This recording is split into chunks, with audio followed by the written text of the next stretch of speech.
Friends, have you been living in a cave? Or perhaps a cavern? Lord of the Rings director Peter Jackson has released another trilogy. It's called The Beatles Get Back. Might it be one trilogy to rule them all? I don't know, but it's probably not the last you've heard of the Beatles. The first time I heard of the Beatles was a long, long time ago when Love Me Do was released as a single in the UK. Then my much younger self was quite disappointed when they broke up in 1969, a couple of months after the first moon landing. That's a recording career of just 7 years. And then, like many once popular artists and bands, they plummeted into obscurity and oblivion. No.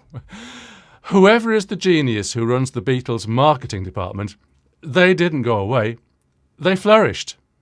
Now, I'm no Beatles historian, but I do have a memory. It was 20 years ago today. Maybe a line from a famous Beatles song.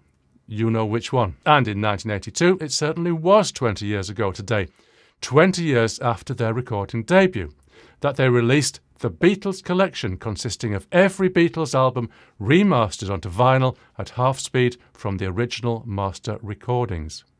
Then, in 1995, came the Beatles Anthology, a TV documentary about the heyday of the Beatles, followed naturally by release on VHS, Laserdisc and ultimately DVD, accompanied by CD sets featuring outtakes and alternative versions of Beatles classics throughout their period of activity. Oh, and 2 new singles containing previously unheard songs written and sung by John Lennon, rocketing instantly into the UK's top 5, despite the fact he died 15 years earlier. And I've missed out plenty that came in between.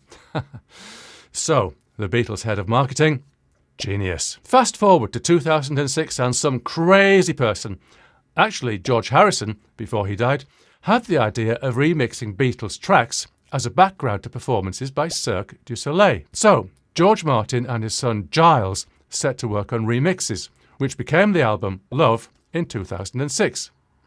Now, let me put myself in my time frame and read an article I wrote about this very album way back 15 years ago. I predicted the future. My article is titled The Beatles and Love.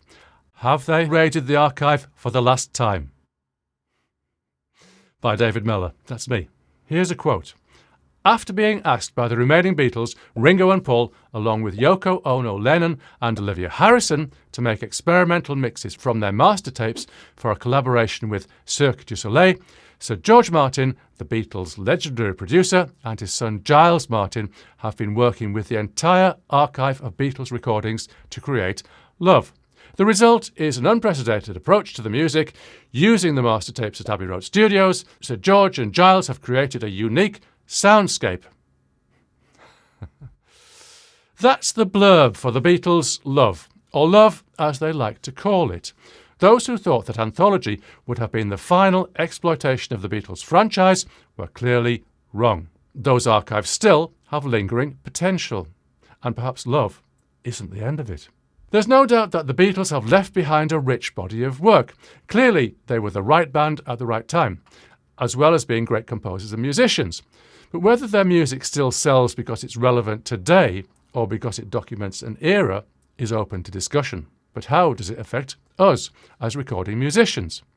In a variety of ways. First and foremost, it siphons money from people who might have bought new music. That's got to be a bad thing because McCartney, Starr, Harrison and Ono get more, we get less.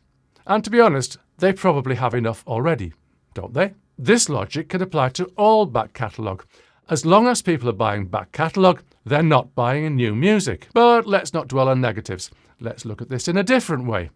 What we have to do as creative musicians of today is compete against the back catalogue of the likes of the Beatles. It isn't enough to make records that stand well in comparison with other contemporary acts. They have to stand comparison with the Beatles and the others. Is that enough motivation to get started? I think it should be. Compete with the Beatles. Wow. And suppose things go well and you sell albums. Hey, you're developing a back catalogue of your own. And, taking a lesson from the Beatles, one vital thing to do is to keep everything. Every little outtake will become a potential source of plunder in years to come. document your career with photographs and diaries too. One more piece of inspiration we can take from the Beatles. Do you really think that this is the last we've heard of them? Or in 3 or 4 years' time, will they have found yet another way of exploiting their archive? Like it or not, this is creativity in its own right. The creative adaptation of pre-existing material to put fresh product into the market. You could be thinking along the same lines right now. Your career is going to be more than a series of CDs and tours. It's going to be a franchise from which you can earn ever greater amounts of money, possibly for the rest of your life. So I think I'm entitled to be a little smug. My prediction came true in the forms of The Beatles in Mono, 2009, The Beatles, the original stereo recordings, 2009, 1962 to 1966, / 1967 to 1970, 2010, Anthology Box Set, 2010, Live at the BBC, The Collection, 2013, the US Albums, 2014, the Japan Box, 2014, the Christmas Records, 2017, the Singles Collection Box, 2019, and that's just the box sets. And now we have The Beatles Get Back. I'm not saying I'm not going to watch it, and I'm not saying I'm not going to like it, and I'm not saying I'm not going to enjoy hearing and seeing any other unreleased material there may be. But one thing's for sure, the Beatles didn't end in 1969, and we haven't heard the last of them yet. See you soon.